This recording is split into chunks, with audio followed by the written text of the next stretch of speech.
Hello, Grade Up Physics friends. Today we're going to have a look at a how-to video all about how to do calculations in GCSE Physics. Now, this is all about trying to find a really good technique with some of these tricky calculations, and I want to show you something today that I call the 5-step plan. Now, we're going to have a go at some examples of this in a moment, but just to go through our 5 steps, the first thing is finding that correct formula in your formula sheet and writing it down.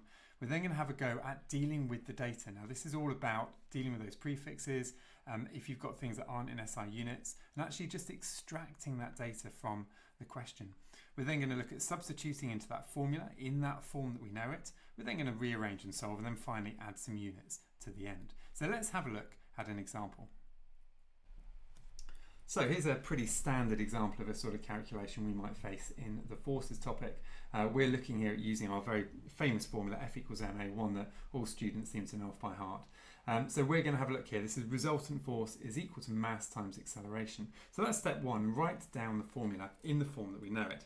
Now step 2 is all about dealing with data. I always think it's a really good idea in the question itself is that whenever you see some data, underline it. And also, if you see anything that you know isn't in the correct unit, put a little circle around it. So you can see here, for our resultant force, we're told it's 20 kilonewtons. Kilo, we're going to have to deal with that prefix in a minute. So put a nice little circle around it so that we know what we're doing. So let's just extract that data from our question. So we've got 3 things in this formula: resultant force, mass, and acceleration. We're just going to copy these numbers down. So we know that our resultant force is 20 kilonewtons. The mass, we're told, is 2,500 kilograms, and the acceleration is the thing we're trying to find out. Now, we're going to deal with this prefix right here, right now, because you'll get a mark for this in the exam. Now, again, prefixes, this is one thing you are going to have to know off by heart. You don't get given these in the exam. Kilo, I'm sure you know, is thousands. I'm a big fan of using our powers of 10 for our prefixes. I'll show you this in a short video at some other point. And so what we've done here is we've dealt with that unit, and we'll actually get a mark for this. Examiners see this, they will give you that mark. Now step 3, we're going to substitute it into the form that we know it. Now again, we do this because this gives us marks in exams. We will get a mark for this substitution step. We're not going to rearrange yet, we're going to substitute in first of all. So we've just sorted out our resultant force. This is equal to our mass times by our unknown as yet acceleration.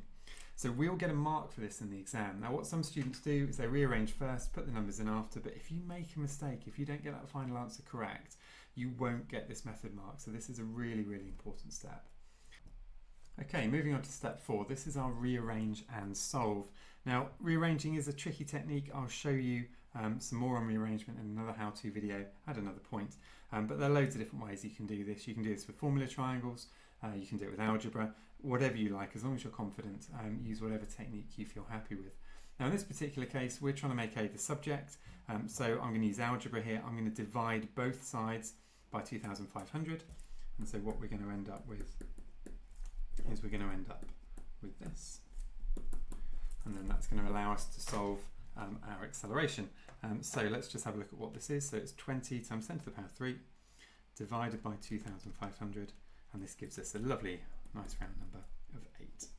Now, of course, that's not it. We still want to add some units to the end of this. So the units for acceleration, as we know, are meters per second squared. Nice double underline, show that we're there. And that final little bit there with our units is step 5. So what I'm going to do, we're going to have a go at another calculation together in a moment. What I'd recommend right now is, if you feel you need to, pause the video, have a little look back over this technique, and have a look at calculation 2 and see if you can do that for yourself, and then unpause it and then work through the rest of the question with me. Okay, so let's have a little work through together of this second example. Again, pretty standard calculation that's going to crop up in the electricity topic. We're going to use, again, another very familiar formula, I'm sure. This is our potential difference is current times by resistance. So again, step 2, we're going to deal with the data. I'm literally just going to list out all our quantities here. We're going to then come up to the question, extract this data. So you can see I've got my 12 volts here for the potential difference, and here is our current 0.2 milliamps. Again, that's our prefix that we're going to have to sort out. Give it a nice little circle so you know you have to do something with it. So let's just copy that data down. So we've got 12 volts for our potential difference, we've got 0.2 milliamps for our current, and the resistance is what we're trying to find out. So again, it's all about dealing with that data. Volts is the correct unit for potential difference, nothing to do there, but we are going to have to deal with our milli. Again, something that you just have to learn at some point. Milli is 10 to the minus 3, so 0.2 milliamps is the same as 0.2 times 10 to the minus 3 amps. Now, often in maths, I'm sure you know if you're writing things in standard form, this is not how you would do it, but your calculator is very happy with this. So rather than having to turn this into standard form like you might have to do in a math lesson, just leave it like this and sub that number into your calculator in a little bit. Your calculator knows what's going on. So let's sub in. So we've got our 12 volts, so our potential difference is equal to our current, 0.2 times 10 to the minus 3, just dealt with that there, times by resistance. So next step, we're going to solve this after we've done a bit of rearranging.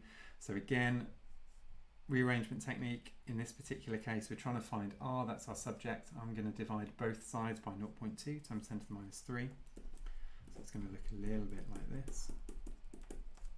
And that's going to equal my resistance. So let's get our calculator out here. So we've got 12 divided by 0.2 times 10 to the minus 3. And that gives us 6,000. And of course our unit for our fifth step is the ohm. So again, nice double underline, show that we've completed that calculation.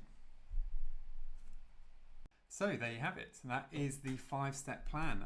I hope that's something that you found useful. It's certainly something that all of my students tend to use in their exams. And again, the point of this is it's just a way of trying to get as many marks as possible. Now, obviously, if things are going well and you're getting everything right, then you can get away with not doing this. But this is just a really good option for those questions that are a little bit trickier, particularly if they've got tricky rearrangements, particularly if they've got lots of prefixes or non-SI units. Go with the 5-step plan. It's a really good way of getting some marks.